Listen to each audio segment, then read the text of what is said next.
আরজি করে ডাক্তার ছাত্রীর খুন ও ধর্ষণের ঘটনার প্রকৃত সত্য নিয়ে নানা প্রশ্ন তো আছেই, সেই সঙ্গে হাসপাতালের কর্তা ব্যক্তিদের কর্তব্যে গাফিলতি এবং তা আড়াল করার চেষ্টার অভিযোগ নিয়েও নানা তথ্য সামনে আসছে তদন্তকারীদের কাছে। আরজি করের প্রাক্তন অধ্যক্ষ সন্দীপ ঘোষ যা বলছেন তার গড়মিল খুঁজে বের করতে পলিগ্রাফ পরীক্ষা করানোর কথাও ভাবছে সিবিআই, এমনটাই সূত্রের খবর। তবে মিথ্যা যাচাইয়ের এই পরীক্ষা করতে আদালতের ছাড়পত্র লাগে। ইতিমধ্যেই ধৃত সিভিক ভলেন্টিয়ারের পলিগ্রাফ টেস্ট করানোর জন্য কেন্দ্রীয় তদন্তকারী সংস্থা শিয়ালদহ আদালতে আবেদন করেছে।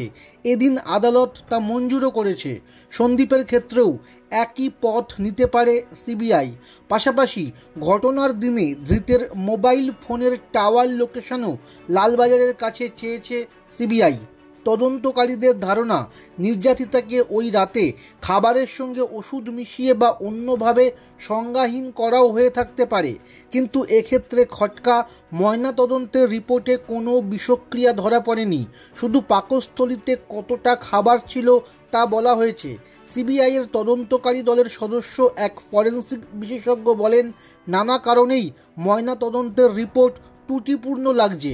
দ্বিতীয়বার ময়নাতদন্ত করানো অত্যন্ত জরুরি ছিল।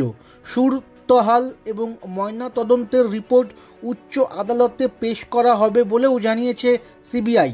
তদন্তকারীদের মতে এই খুন ধর্ষণে শেষ পর্যন্ত পারিপার্শ্বিক তথ্য প্রমাণের সূত্রই গুরুত্বপূর্ণ ভূমিকা নেবে।